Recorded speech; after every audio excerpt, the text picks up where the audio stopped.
ओम में निर्जसिताटा ओम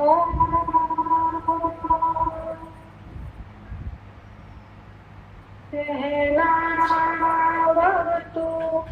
सहना भुनक्तु सह वीर्यं करवावहै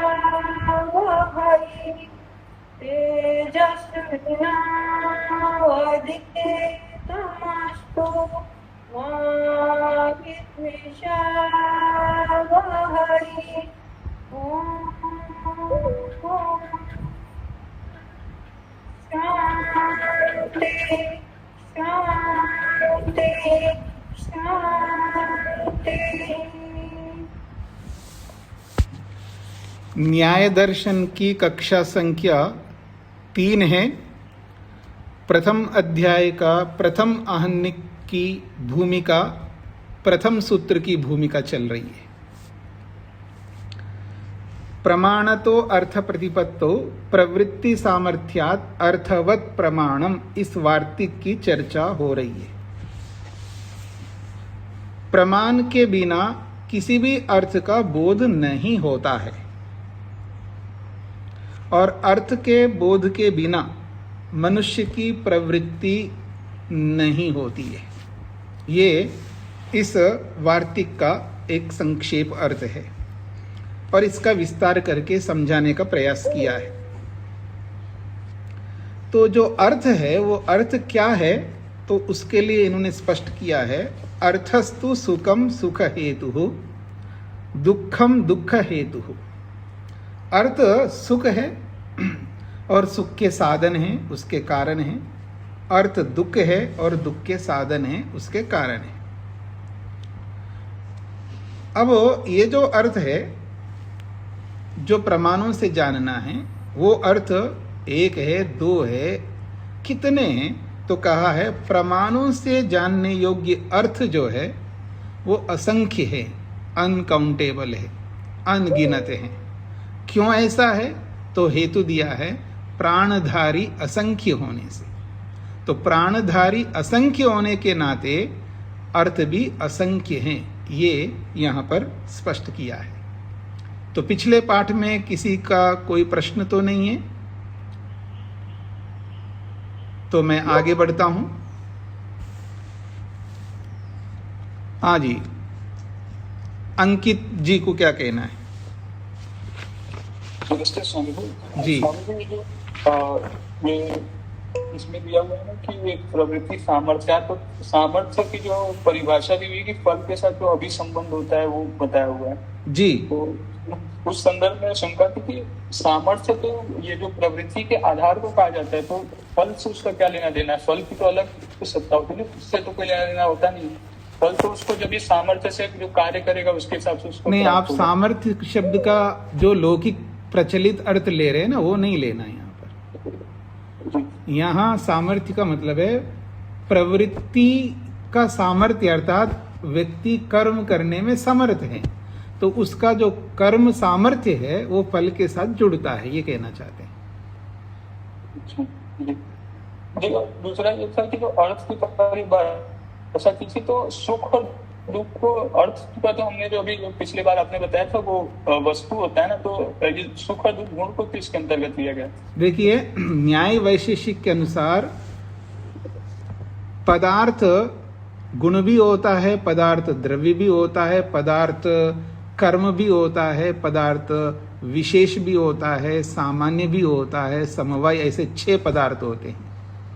उसकी चर्चा कभी करूंगा मैं, बीच में कभी ऐसा प्रसंग आएगा तो पदार्थ की परिभाषा क्या होती है, पदार्थ किसे कहते हैं, उसकी चर्चा मैं करूंगा। तब तक आप थोड़ा धैर्य रखिएगा जी। तो मैं आगे बढ़ता हूँ। हाँ जी, एक अंतिम था जी। ये जो सार्थक, जो पहले में बताया हुआ है कि प्रमाण जो है सार्थक हो जाता है प्रवृत्ति के सामर्थ्य से, फिर जो प्रमाण जो होता है वो सार्थक हो जाता है। सार्थक में ये गलत सही को नहीं लिया जाता, मतलब कोई जैसे मिथ्या बात बोल रहा है और उसके आधार पे जो कोई क्रिया हो रही है, तो अगर वो क्रिया हो रही तब भी वो प्रमाण सार्थक होगा।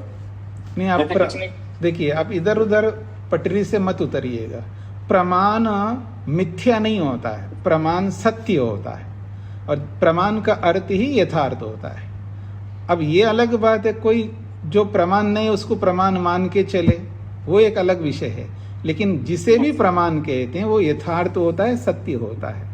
और उस यथार्थ सत्य प्रमाण सार्थक कब होगा, अर्थात वो प्रयोजनवान कब बनेगा, जब वो उस प्रमाण से उस अर्थ को जान करके उसका लाभ ले। जी ठीक है जी, शंकर जी, धन्यवाद। अब मैं आगे बढ़ता हूं जी। अर्थवती च प्रमाणे, अर्थवती च प्रमाणे प्रमाता प्रमेयम प्रमिति अर्थवंती भवंती। ये बहुत ही महत्वपूर्ण है। जो भूमिका में प्रारंभ में शीर्षक जो बनाया है, अनुबंध चतुष्टय प्रकरणम, तो ये 4 अनुबंध हैं, 4 एक दूसरे के साथ जुड़े हुए हैं। एक है प्रमाण, एक है प्रमाता, एक है प्रमेय और एक है प्रमिति। ये पारिभाषिक शब्द है, यहाँ आपको अच्छी तरह समझ करके अपने मन में बिठाना है इनको। और जब आप अपने मन में इन चारों को बिठाएंगे, जब कभी भी कालांतर में 10 दिन के बाद, 1 महीने के बाद, 1 साल के बाद या 5 साल के बाद या 50 साल के बाद भी आपसे कोई पूछे, आधी रात को आपको उठा के बताओ ये प्रमिति किसे कहते हैं, तो तुरंत बिना सोचे समझे अनायास ही आपके मुख से निकलना चाहिए, प्रमिति इसे कहते हैं, प्रमेय इसे कहते हैं, प्रमाता इसे कहते हैं, प्रमाण इसे कहते हैं। तो ये 4 बहुत महत्वपूर्ण हैं। इस पूरे न्याय दर्शन में ये 4 बातें इतने महत्वपूर्ण हैं, प्रमाण, प्रमाता, प्रमेय और प्रमिति। इन चारों में जो सबसे पहले प्रमाण है, जो आधार है, बेस है, प्रमाण।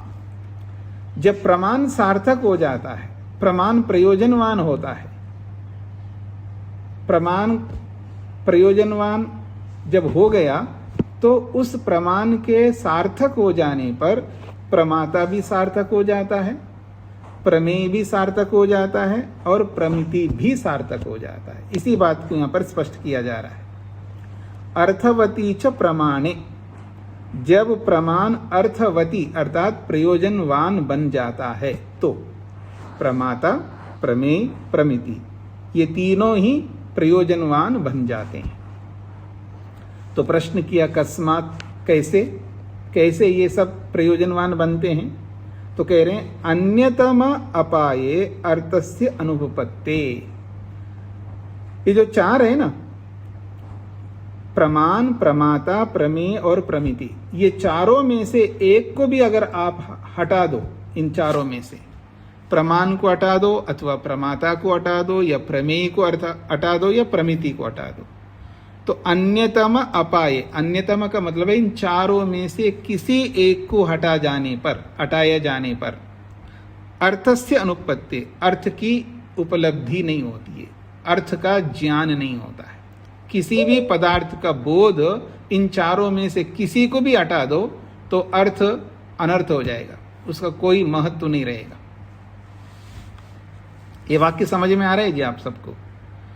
इन चारों में से एक को भी आप हटा दो, अर्थस्य अनुपपत्ति, अर्थ की उत्पत्ति सिद्धि नहीं होती है।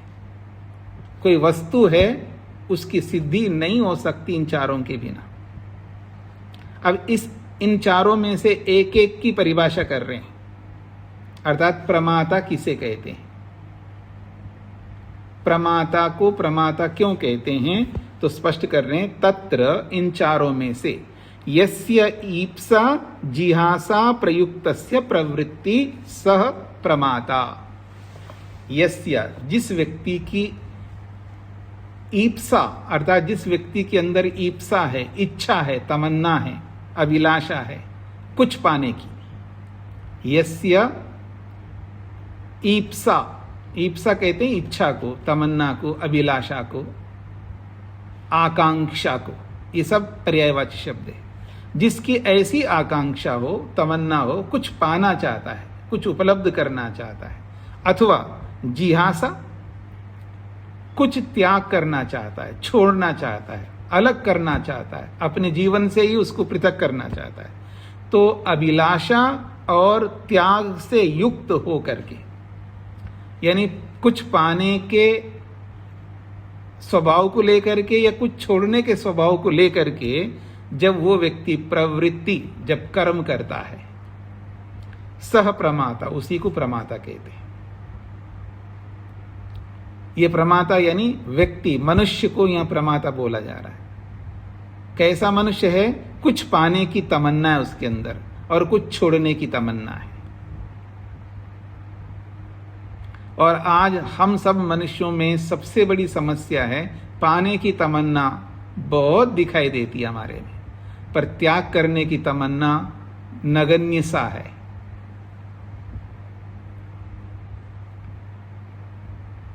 दुनिया का एक दस्तूर है जी, कुछ पाना है तो कुछ छोड़ना पड़ता है, कुछ पाने के लिए कुछ खोना पड़ता है, अर्थात कुछ हटाओगे तो कुछ पाओगे। हमारी समस्या ये है कि प्राप्त करने में हम एक्सपर्ट्स हैं, कुछ लेने में, किसी से भी कुछ भी लेने में हम बहुत कुशल हैं, लेकिन कुछ देने में, कुछ त्याग करने में हम कुशल नहीं हैं। ये सबसे बड़ी समस्या है मनुष्य की, और इसी समस्या के कारण से मनुष्य आगे नहीं बढ़ पाता है। किसी भी क्षेत्र में आगे, जितना आगे वो बढ़ना चाहता है उतना आगे बढ़ नहीं सकता।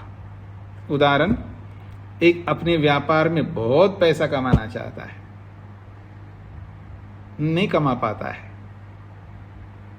क्यों? क्योंकि वो लेना तो चाह रहा है लेकिन देना नहीं चाहता वो। अरे और तो और, जो आप में से कोई टीचर हो ना, टीचर, स्पेशली वो जो लेडी टीचर हो, कोई स्कूल में पढ़ाने वाली हो, कोई आप में से कोई होंगी, तनख्वाह तो अच्छी ले रही होती है लेकिन कुछ देना नहीं चाहती है। मतलब किसको? दूसरे को, दूसरी किसी महिला को, किसी कुक को रखना नहीं चाहती है, कोई काम करने वाले को नहीं रखना चाहती हैं, और खुद ही सारा काम करना चाहती हैं। क्यों मैं दूं 5,000 10,000 किसी को?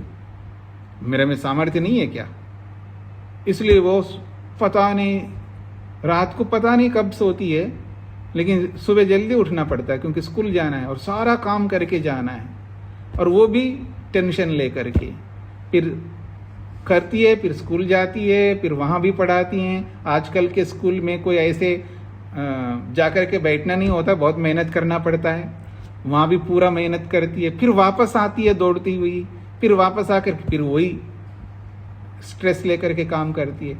संतोष नहीं है, तीव्रता है जीवन में, चिंता है, ठीक से सो नहीं पाती है, मन को शांत नहीं रख पाती है, और बहुत सारी समस्याएं होती हैं, आंतरिक भी और बाहर भी। क्यों?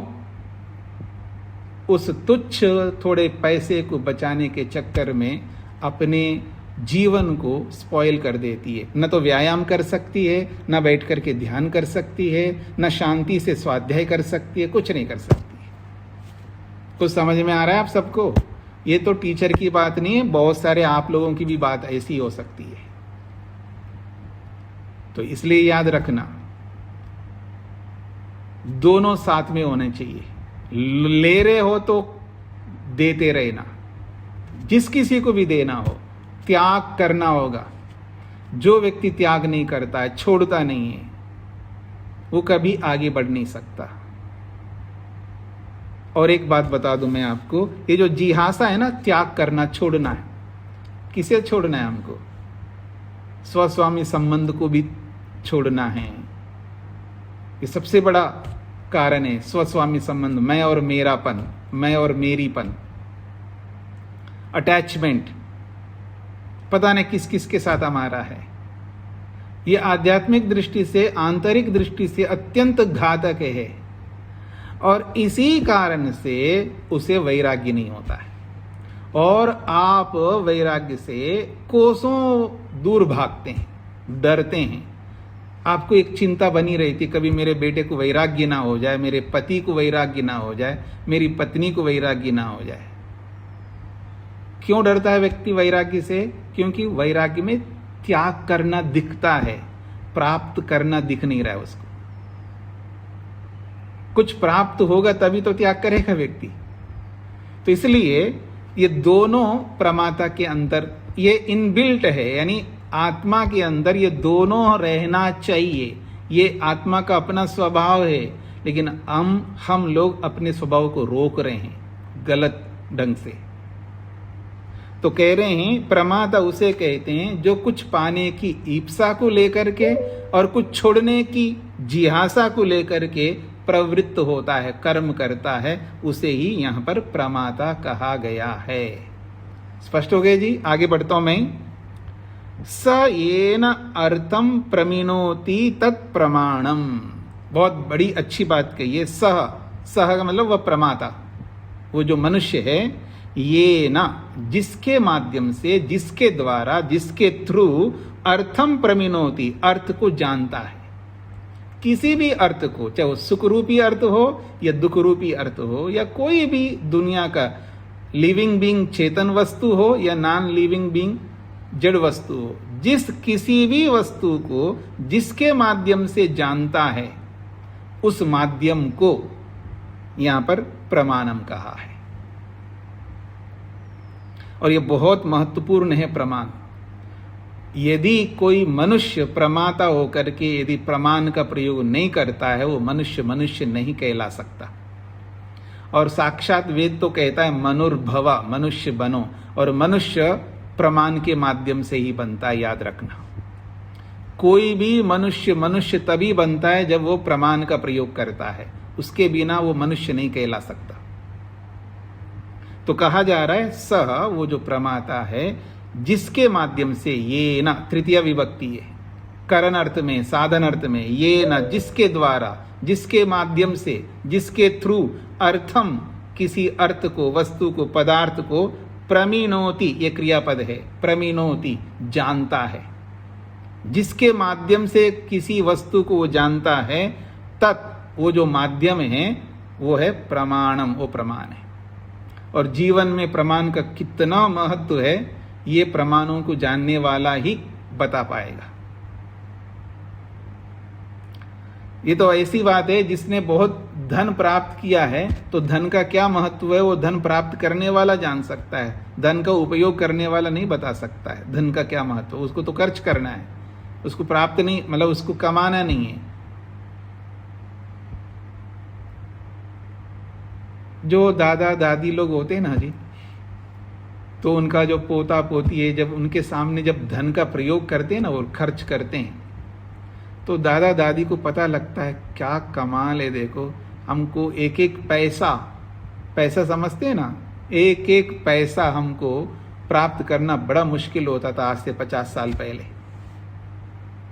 और ये आदमी इस पैसे को ऐसे उड़ा रहा है, इसको कोई मतलब 500 के कितने नोट, अब तो 1000 के नोट तो है नहीं ना, तो 500 के नोट यूं उड़ा रहा है व्यक्ति, उसको ऐसा लगता है उसका दिल धड़क धड़क करने लगता है,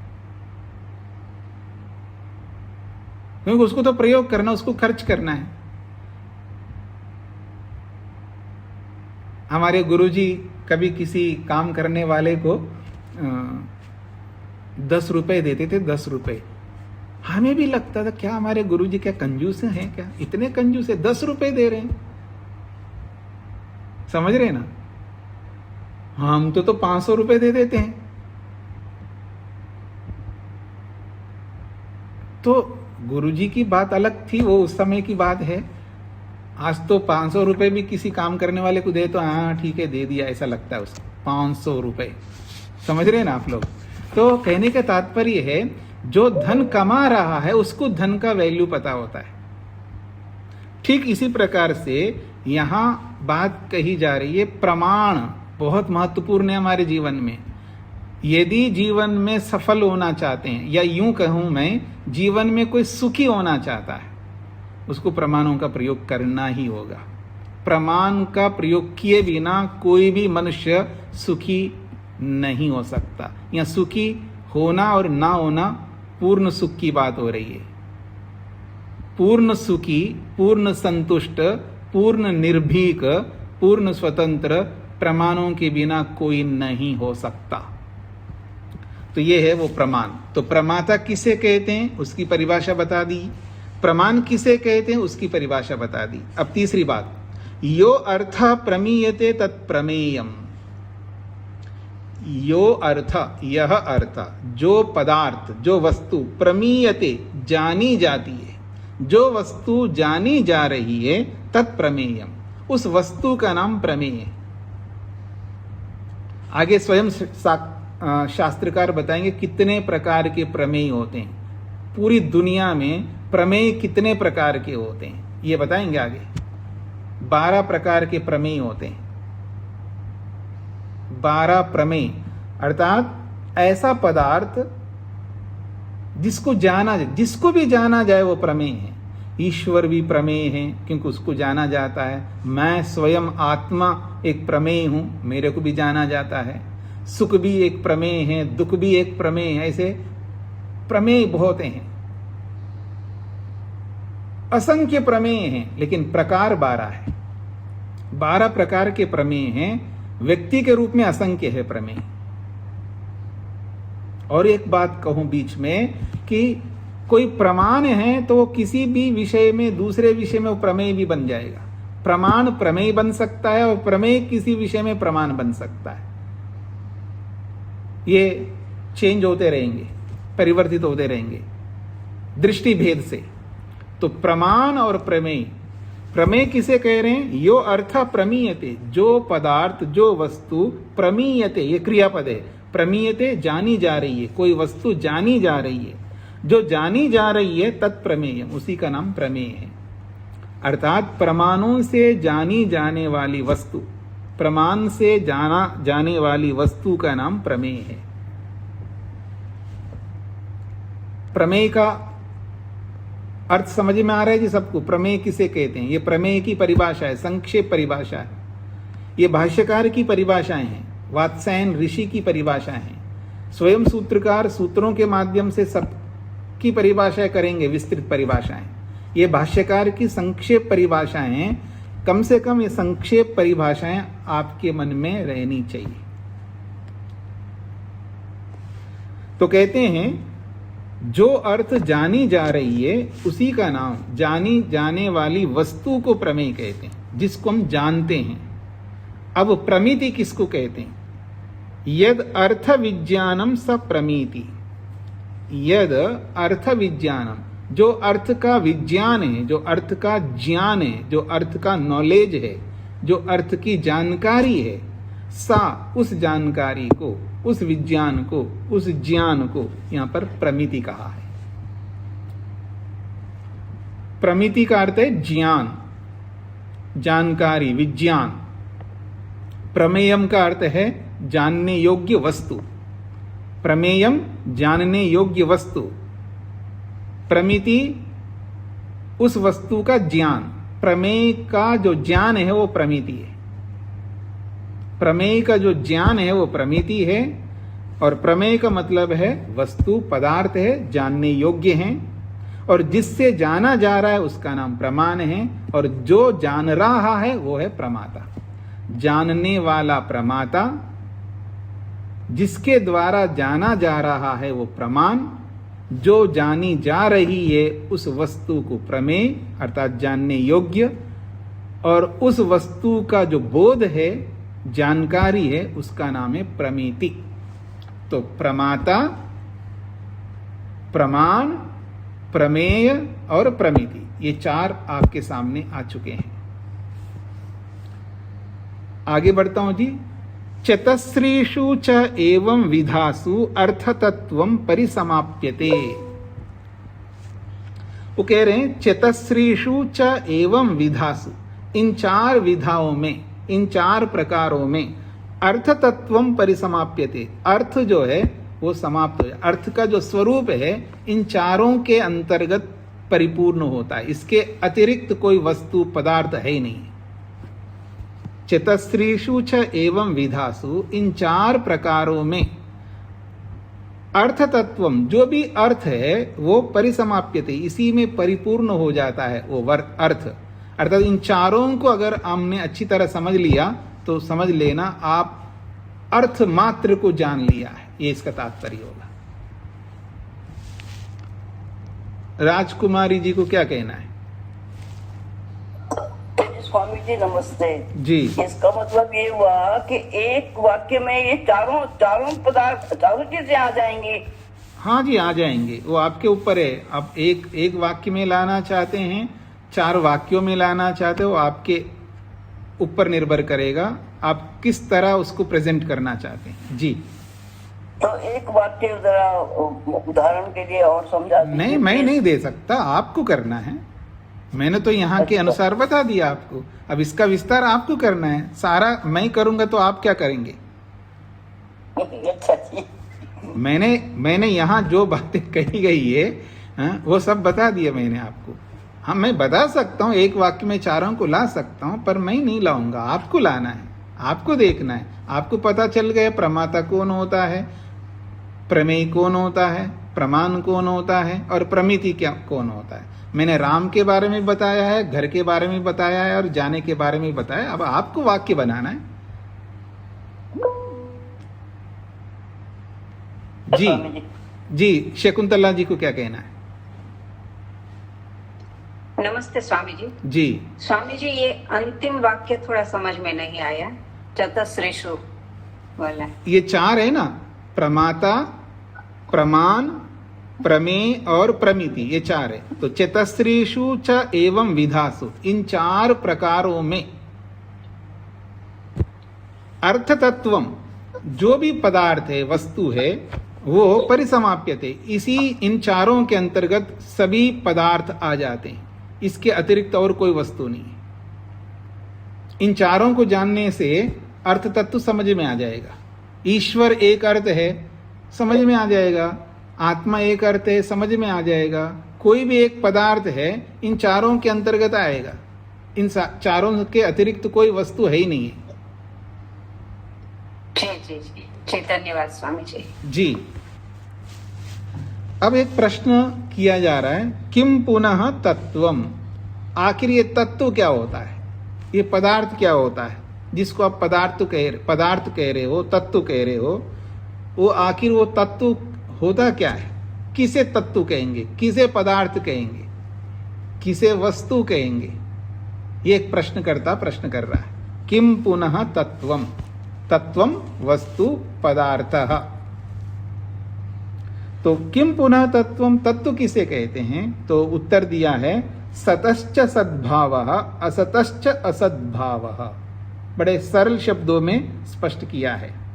तो ये एक प्रकार से वार्तिक है। ये सतश्च सद्भावः असतश्च असद्भावः, ये वार्तिक है। यदि आपके पुस्तक में ये बोल्ड लेटर्स में नहीं है तो उसको नीचे अंडरलाइन करके उसको वार्तिक लिख लीजिएगा। वा लिख करके डॉट लगाइए, इसका अर्थ है वार्तिक। जहां जहां ऐसा आएगा तो मैं आपको संकेत करूंगा। सतश्च सद्भाव असतश्च असद्भाव। सतः का मतलब हो विद्यमान, तो सत का होना, सतः सद्भाव, सद्भाव का अर्थ होता है होना, सत का होना, और असतः असद्भाव, असत का ना होना। सत का होना और असत का ना होना, ये तत्व है। ये वार्तिक का शाब्दिक अर्थ है। सत का होना ये तत्व है और असत का होना अतत्व है। तत्व किसे कहते हैं? जो सत है तो वो होता है और जो असत है वो नहीं होता है। ये यथार्थता है, ये वार्तिक का मीनिंग है। अब इसको खोल करके भाष्यकार समझा रहे हैं। सद इति गृह्यमानम यथाभूतम अविपरीतम तत्वम भवति, ये उसकी व्याख्या है। सतश्च सद्भावा की व्याख्या कर रहे हैं भाष्यकार। सत, आपने जो सत कहा है, सत अर्थात सद इति, ये जो सत क्या है? तो कहते गृह्यमानम, वो ग्रहण होता है, जिसको हम ग्रहण कर सकते, जिसको अनुभव कर सकते, जिसको हम फील कर सकते। यदि कोई सत है तो उसको आप अनुभव कर सकते, फील कर सकते, ग्रहण कर सकते। क्यों? यथाभूतम, वो जैसा है वैसा ही फील करोगे आप, क्योंकि वो सत्तात्मक है। सत का मतलब सत्ता है जिसकी, जिसका एग्जिस्टेंस है ना। तो सत इति, ये जो सत है वो गृह्यमानम, उसको ग्रहण करता हुआ व्यक्ति अनुभव करता है। यथाभूतम, वो जैसा है वैसा अनुभव करता है। अविपरीतम, वो विपरीत अनुभव नहीं करता। अविपरीतम का मतलब है जैसा है वैसा अनुभव करता है। इसी का नाम तत्वम है, इसी का नाम सत्ता है।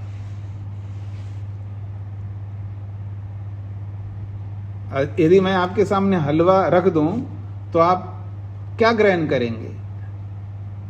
हलवा है तो हलवा के रूप में ग्रहण करेंगे, हलवे को खीर के रूप में तो ग्रहण नहीं करोगे। जो सत्तावान पदार्थ है वो जैसा पदार्थ है वैसा ही तो अनुभव करोगे आप, ये इसका तात्पर्य है। तो सतः सत का होना, असत असत का ना होना, ये वार्तिक है। तो सत का होना क्या है उसको भाष्यकार स्पष्ट कर रहे हैं। सत इति, ये जो सत है अर्थात जो सत्ता है, जिसका जो एग्जिस्टेंस है, गृह्यमान, उसको ग्रहण किया जाता है। यदि वो है तो वो ग्रहण में होना चाहिए। अगर कोई वस्तु है फिर भी उसको ग्रहण नहीं कर सके, फिर वो कौन सी वस्तु होती है? वस्तु तो है लेकिन ग्रहण नहीं कर सकते आप, ऐसे तो हो नहीं सकता। ग्रहण का मतलब है आप जान नहीं सकते। वस्तु है जी लेकिन आप जान ही नहीं सकते, फिर वो क्या वस्तु है? अगर वस्तु है तो आप जान सके, तो गृह्यमानम का मतलब है आप ग्रहण करते हैं, अर्थात जानते हैं, आप उसको जान सकते हैं। यथाभूतम, वो जैसी वस्तु है वैसा ही आप अनुभव करेंगे। अविपरीतम, गलत आप अनुभव नहीं करेंगे उसको। तत्वम भवति, उसी को तत्व कहते हैं, उसी को सत्ता कहते हैं, उसी को एग्जिस्टेंस कहते हैं। हाँ वो है। अब इसका उल्टा असच्च असदिति, ये जो असत है वो क्या है? गृह्यमानम, उसको भी आप ग्रहण करते हैं। किस रूप में? असत के रूप में, नहीं है के रूप में। यथाभूतम, वो नहीं है उसी यथार्थ रूप में आप अनुभव करते हैं, ये नहीं है इस रूप में। अविपरीतम, विपरीत आप ग्रहण नहीं करोगे उसको, नहीं के रूप में ही ग्रहण करोगे। नहीं को है के रूप में ग्रहण नहीं कर सकते।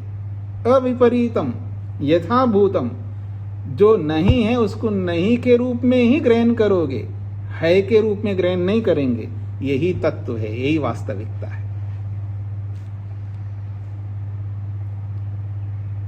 हाँ जी, मैंने बोला अजीत जी थोड़ा पानी पिलाइए, अंदर घड़ा रखा होगा उसमें से लाइए। तो जाएंगे वो अंदर जाकर के कमरे में, तो घड़े को घड़े के रूप में अनुभव करेंगे। सत्य है, सत्ता है उसकी, वो अनुभव करेंगे। अब मैंने अजीत जी अंदर जाइए, अंदर जाकर के वो जो सोने का जो घड़ा है उसमें से पानी लाइए। तो सोने का घड़ा तो नहीं अंदर, तो नहीं है तो नहीं के रूप में तो अनुभव करेंगे ना। कुछ समझ में आ रहा है आप सबको?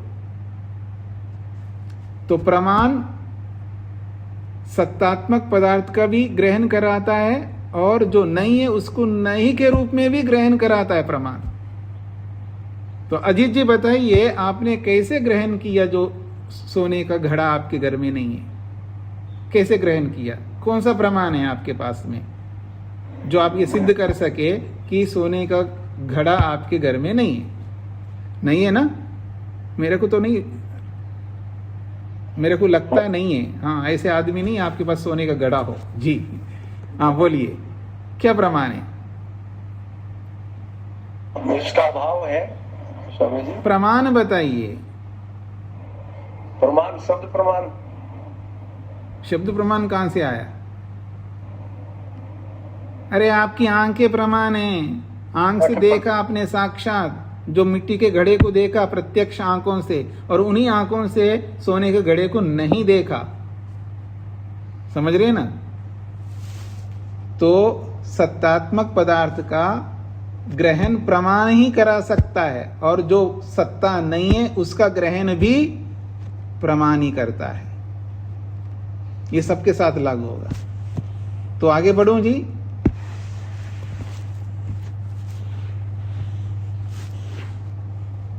अब यही बात अगर किसी को समझ में नहीं आ रहे हो, जो वस्तु नहीं उसको प्रमाण कैसे ग्रहण करा सकता है, उसी बात को भाष्यकार स्पष्ट कर रहे हैं। कथम उत्तरस्य प्रमाणेन उपलब्धि इति, प्रश्न उपस्थित करके उत्तर दे रहे हैं। प्रश्न उपस्थित किया है कथम, कैसे, उत्तरस्य, उत्तर का मतलब है एक सत है और एक असत है, तो दोनों में उत्तर कौन है? बाद वाला असत है। तो हमें समझ में आ गया सत का अनुभव, सत की उपलब्धि प्रमाण से होती है, लेकिन आपने असत की भी उपलब्धि प्रमाण से बताई है, ये कैसे? ये प्रश्नकर्ता का प्रश्न है। कथम उत्तरस्य प्रमाणेन उपलब्धि, कैसे असत को प्रमाण से उपलब्ध करा रहे हो, ये प्रश्न है। हाँ जी, शैलेंद्र जी को क्या कहना है? स्वामी जी, वार्तिक किसका है? जो वार्तिक आप लिखाए हैं, ततश्च सद्भाव असतश्च असद्भाव जी, तो ये वार्तिक का फिर क्या पूछना चाहते हैं वार्तिक को? ये वार्तिक किसकी है? जैसे ये तो वात्सायन की पंक्ति है, तो वार्तिक होगा तो किसकी पंक्ति है फिर? हाँ, तो पहले दिन का पाठ आपने सुना था? पहले दिन का मतलब पहले दिन का पाठ तो बहन जी ली थी, सुना हाँ, था। अच्छा, दूसरे दिन का? दूसरे दिन का भी सुना था ना। तो मैंने प्रारंभ करते समय ये वार्तिक है, ये जो बोला था, तो उस समय मैंने ये स्पष्ट किया था, प्रमाणतो अर्थ प्रतिपत्तो प्रवृत्ति सामर्थ्यात् अर्थवत प्रमाणम, ये वार्तिक है। वात्सायन ने सूत्र का भी सूत्र के रूप में बनाया है, उसको वार्तिक कहते हैं। पहले सूत्र का सूत्र बनाते हैं, फिर उसकी व्याख्या करते हैं, उस सूत्र के सूत्र को वार्तिक कहते हैं। और वात्सायन ऋषि ने बनाया है, अपना सूत्र बना करके फिर उसकी व्याख्या करते हैं। ये दूसरे पाठ में मैंने स्पष्ट रूप से बताया है। हाँ जी, शैलेंद्र जी। जी स्वामी जी, पर ये तो पंक्ति के रूप में दे देते, बीच में तो ये कैसे स्पष्ट हो कि वही स्पष्ट कैसे हो ये वार्तिक है? आपको हिंदी पढ़ना आता है? हाँ, दोनों। संस्कृत भी पढ़ना आता है जी। और अंग्रेजी पढ़ना आता है? नहीं आता है, बस उतना नहीं। मतलब आता है ना पढ़ना? जी। तो मैं मेडिकल की बुक दे दूंगा, पढ़ करके समझ लेंगे? स्वामी जी, वो प्रश्न है, नहीं, इधर मेरा प्रश्न का उत्तर दीजिएगा। अगर मैं आपको इंग्लिश आती है तो मैं मेडिकल की पुस्तक दूंगा, तो आपको पढ़ करके समझ में आएगा? अथवा तो नहीं आएगा। अथवा हिंदी में ही पुस्तक है मेडिकल की, तो हिंदी जानने वाला मेडिकल का स्टूडेंट उस हिंदी में मेडिकल की बुक को पढ़ करके समझ लेगा? इतना तो समझ लेगा कि हाँ मेडिकल का है। अब इधर उधर क्यों जाते हैं? तो नहीं समझ सकते, उसी के लिए तो अध्यापक होता है। तो रही बात यहाँ पर, कुछ पुस्तकों में इन वार्तिकों को कुछ अलग ढंग से लिखा है। अगर आप ढूंढीराज शास्त्री जी की पुस्तक लेंगे तो उसमें उसको थोड़ा टेढ़ा करके लिखा है वार्तिक को बताने के लिए। अनिल जी माइक बंद करके रखिए, दूसरे लोग डिस्टर्ब नहीं करेंगे बीच में, अपना अपना माइक बंद करके रखना होता है जी। तो वो वार्तिक है, लेकिन ये जो पुस्तक है, इस पुस्तक को जिसने भी मुद्रित करवाया होगा, जिसने भी इसका कंपोज किया होगा, उसने सब लेटर्स को एक जैसा रख दिया है, इसलिए भ्रांति होती। इस पुस्तक में वार्तिक को बोल्ड लेटर्स में लिखा नहीं है, लेकिन दूसरी पुस्तकों में वो लिखा हुआ है। और परंपरा से जो पढ़ाने वाले अध्यापक है वो बताते हैं। तो जैसा मेरे को बताया गया है और पुस्तकों में इसको वार्तिक के रूप में मैंने देखा है, इसलिए ये वार्तिक के रूप में बताया है। अगर ये वार्तिक नहीं होता है तो ये वाक्य है, फिर इसी वाक्य की व्याख्या क्यों कर रहे हैं?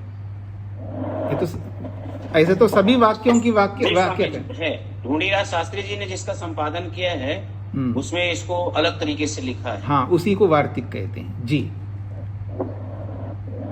तो आगे बढ़ू मैं। राजगोपाल जी को क्या कहना है?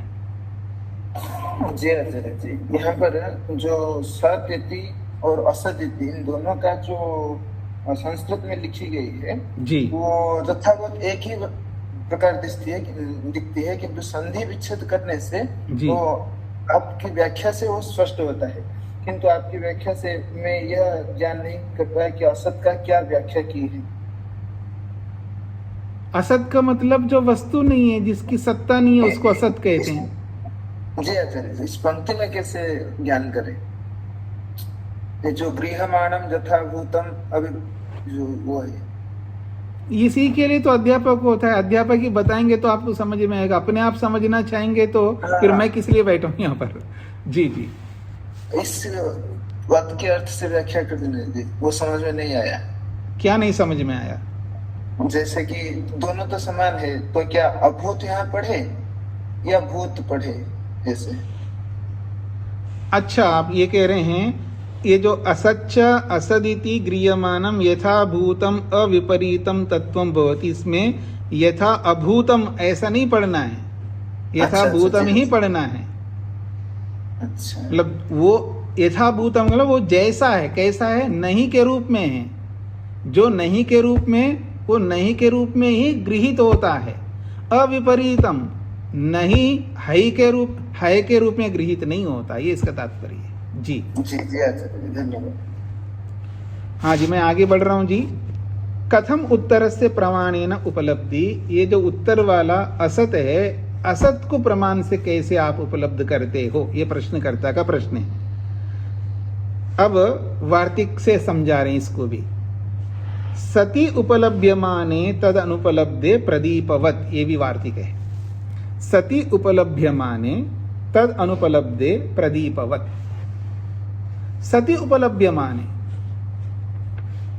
जो विद्यमान है उसकी उपलब्धि होती है। तो सति उपलभ्यमाने, विद्यमान वस्तु की उपलब्धि हो जाने पर तद अनुपलब्धे, वैसा ही उसकी उपलब्धि नहीं होती है जो असत है। जो असत है वो उपलब्ध नहीं होता है। जैसे सत्तात्मक पदार्थ की उपलब्धि होती है, वैसे असत्तात्मक की उपलब्धि नहीं होती है। कैसे? उदाहरण दिया, प्रदीपवत, दीपक के समान। अब इस वार्तिक को समझा रहे हैं। यथा दर्शकेन दीपेन दृश्ये गृह्यमाने तद इव यत् न गृह्यते तत् नास्ति। ये इस वार्तिक की व्याख्या है।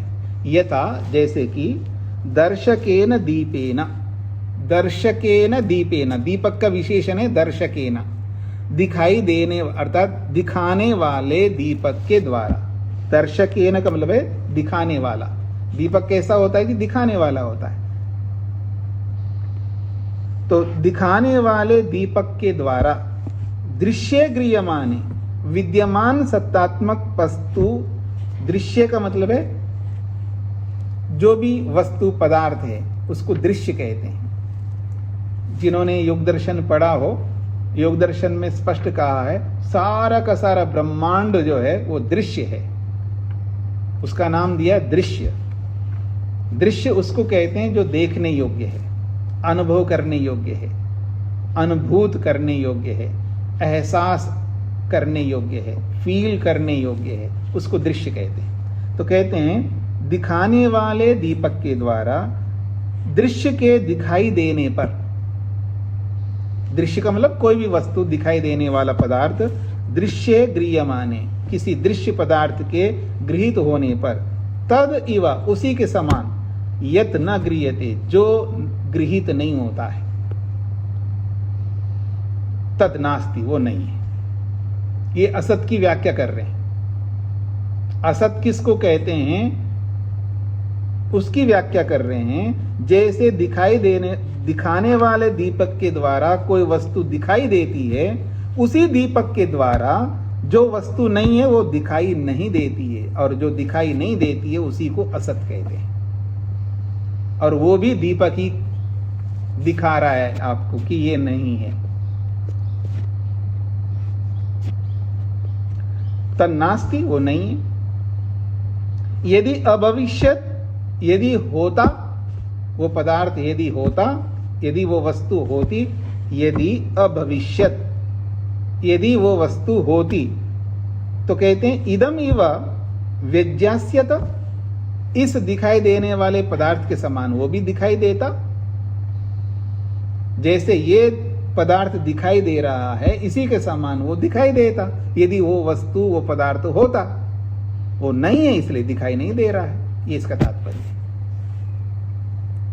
विज्ञान अभावात, जब वो उसका ज्ञान ही नहीं हो रहा है, अगर वो पदार्थ है तो उसका ज्ञान होना चाहिए, लेकिन उसका ज्ञान ही नहीं हो रहा है। विज्ञान अभावात, ज्ञान ना होने से, न अस्ति, वो नहीं है।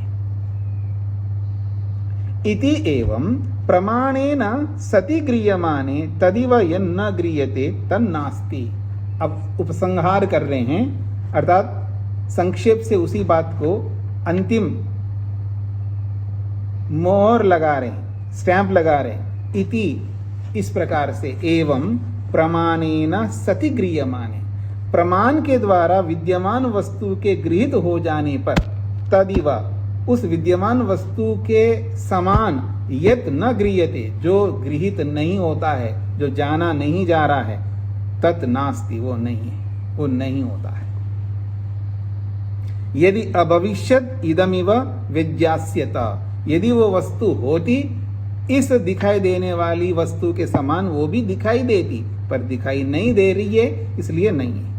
क्यों? विज्ञान अभावत नास्ति, क्योंकि उसका ज्ञान ही नहीं हो रहा है, तो कैसे मानूं वो है? क्योंकि कोई वस्तु है तो उसका ज्ञान होना चाहिए। जब वस्तु का ज्ञान ही नहीं हो रहा है तो मैं जबरदस्ती उसको वस्तु के रूप में क्यों मानूं? ये इसका तात्पर्य है। तदा एवं सतः प्रकाशकम प्रमाणम असदपि प्रकाशयति इति, ये उपसंहार है। तदा, इस प्रकार से, एवं, इसका निष्कर्ष ये निकल रहा है, इसका सार ये निकल रहा है, सतः प्रकाशकम प्रमाणम, ये जो प्रमाण है सतः प्रकाशकम, विद्यमान वस्तु को ही प्रकाशित करता है, विद्यमान वस्तु को ही प्रकट करता है ये प्रमाण। तो विद्यमान वस्तु को प्रकट करने वाला ये प्रमाण असदपि प्रकाशयति, अविद्यमान को भी प्रकट करता है ये प्रमाण। हाँ जी, सबको समझ में आ गए जी? आगे बढ़ूं?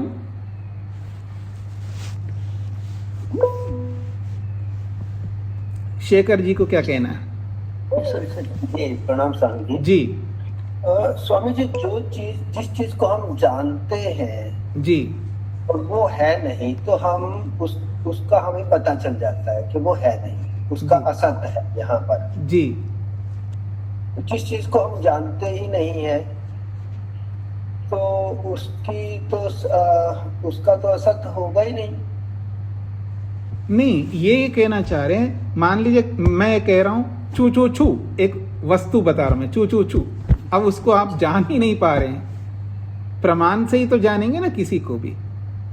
अगर मैंने कहा चू चू चू, एक ऐसे बोल दिया रैंडमली, तो अब आप उसको जानना चाह रहे हैं, आप बहुत लाख कोशिश किया कि चू चू क्या है, आप जान नहीं पाए, तो आप यही कहेंगे ना, मैं प्रमाणों से उसको जान नहीं पा रहा हूं, इसलिए वो वस्तु नहीं है। तो प्रमाण ही बता रहा है आपको वो वस्तु नहीं है। नहीं, मुझे ये ऐसा असत है, सोने का घड़ा असत है इस कमरे में, मुझे सोने के घड़े का आभास है, ज्ञान है, तो इसलिए मैं कह सकता हूँ कि हाँ, उसका अभाव का मुझे ज्ञान हो जाता है प्रकाश दीपक से। हाँ, आप ये कहना चाह रहे हैं किसी वस्तु की विद्यमानता के आधार पर किसी के ना होने का आभास होता है। बिल्कुल सही कह रहे हैं आप, ऐसा ही होता है। जैसे मान लीजिए मैं ईश्वर एक है, दूसरा ईश्वर नहीं है, अगर होता तो पता लगता है ही नहीं, तो इस एक ईश्वर के आधार पर दूसरे का नहीं है, ये हम समझ रहे हैं, ऐसा ही समझते हैं, या सापेक्ष है। अगर मान लीजिएगा कोई वस्तु नहीं है तो हमको बोध ही नहीं हो पाएगा, किसी प्रकार का बोध नहीं हो पाएगा, क्योंकि वस्तु मात्र ही नहीं है। ना तो वहां प्रमाता का कोई मतलब है, ना वहां कोई प्रमेय का कोई मतलब है, ना वहीं कोई प्रमाण का मतलब है, और ना ही वहां कोई ज्ञान का मतलब है। अगर वस्तु मात्र को हम हटा दें, वस्तु मात्र का ध्यान दीजिएगा, जब वस्तु अर्थ को ही हमने हटा दिया तो ये बाकी कोई नहीं रहेंगे, ना तो प्रमाता होगा, क्योंकि प्रमाता भी अपने आप में एक वस्तु, वो भी नहीं है। जब वस्तु मात्र को हमने हटा दिया तो न प्रमाता होगा, न प्रमाण होगा, और न ही प्रमिति होगी, कोई नहीं होगा। अगर कहीं प्रमाता है, कहीं प्रमिति है, कहीं प्रमाण है, तब कोई वस्तु नहीं है, उसका हम पता लगा सकते इनके आधार पर। जो आप कहना चाह रहे हैं वो बिल्कुल सही है जी। जी स्वामी जी। हाँ, ममता जी को क्या कहना है? जी स्वामी जी नमस्ते। स्वामी जी ये वाक्य वार्तिक है, सत्य उपलभ्यमाने तदनु उपलब्धि प्रदीपवत्, ये वार्तिक है स्वामी जी। हाँ जी, सती उपलभ्यमाने तद अनुपलब्धे प्रदीपवत, ये वार्तिक है जी स्वामी जी। जी। अब ये सारी भूमिका चल रही जी पहले सूत्र की, प्रथम सूत्र की। सच्च खलु षोडशधा व्यूढ़म उपदेक्ष्यते। सच्च खलु, ये जो सत्तात्मक पदार्थ है वो कितने हैं? तो न्याय दर्शनकार मानते हैं षोडशधा व्यूढ़म, वो 16 प्रकार के सत पदार्थ हैं जिनकी विद्यमानता है। और स्वयं सूत्रकार उपदेक्ष्यते, वो आगे बताने वाले हैं, आगे बताने जा रहे हैं। तासाम खलु आसाम सद्विधानाम, उन इन सत्तात्मक 16 पदार्थ कौन हैं? अब वो गिना रहे हैं सूत्र के माध्यम से। प्रमाण, प्रमेय, संशय, प्रयोजन, दृष्टांत, सिद्धांत, अवयव, तर्क, निर्णय, वाद, जल्प, वितंडा, हेत्वाभास, छल, जाति, निग्रह स्थानानां तत्वजानान निश्रेयसाधिगमः, ये पहला सूत्र है। यहां 16 पदार्थ हैं, आप गिन लीजिएगा। प्रमाण, प्रमेय, संशय, प्रयोजन, दृष्टांत, सिद्धांत, अवयव, तर्क, निर्णय, वाद, जल्प, वितंडा, हेत्वाभास, छल, जाति और निग्रह स्थान। कितने हो गए जी? 16 है। इन सबको पदार्थ कहा जा रहा है यहां पर। अब पदार्थ का मतलब आपके दिमाग में द्रव्य नहीं आना चाहिए। आपके मन में पदार्थ शब्द को सुनते ही आपके मन में द्रव्य नहीं आ, जिसको मैटर कहते हैं ना आप लोग, वो मैटर, वो द्रव्य आपके मन में नहीं आए। पदार्थ का मतलब द्रव्य भी होता है, पर सभी पदार्थ द्रव्य नहीं होते हैं। पदार्थ एक पारिभाषिक शब्द है वैशेषिक न्याय में।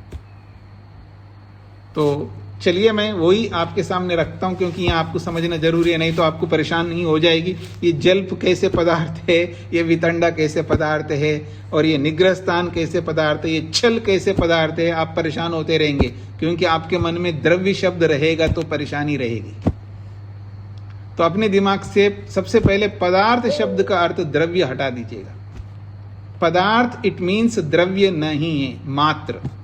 द्रव्य भी है, लेकिन केवल द्रव्य पदार्थ नहीं है। पदार्थ बहुत सारे होते हैं, उन बहुत सारे पदार्थों में एक पदार्थ का नाम द्रव्य भी है। अब मैं आपके सामने कुछ रखता हूं, पदार्थ किसे कहते हैं आप लिख सकते हैं। पदार्थ के होने में 3 कारण चाहिए। पदार्थ के होने में 3 कारण चाहिए।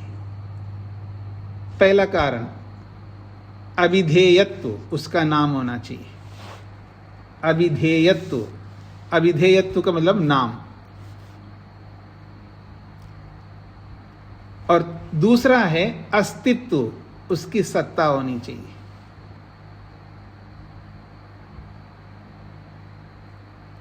और तीसरा है जिसको जाना जा सके, ज्ञेयत्व।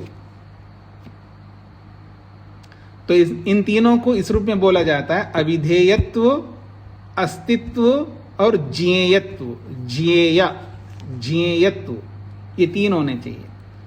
अविधेयत्व अर्थात नाम, अस्तित्व अर्थात सत्ता, और ज्ञेयत्व अर्थात ज्ञान। और जिस पदार्थ में ये 3 कारण लागू होते वो पदार्थ है। वो कोई भी ला सकते आप। इन तीनों में से एक भी लागू नहीं हो रहा है तो उसको पदार्थ नहीं कहते दार्शनिक भाषा में। राजकुमारी जी, माइक बंद करके रखिए, व्यवधान उत्पन्न नहीं करना है। आप सावधानी से क्लास करेंगे। जैसे स्कूल में विद्यार्थी जाते हैं ना, तो स्कूल में किस तरह सावधानी रखनी होती है विद्यार्थियों को, उसी सावधानी से आपको पढ़ना होगा।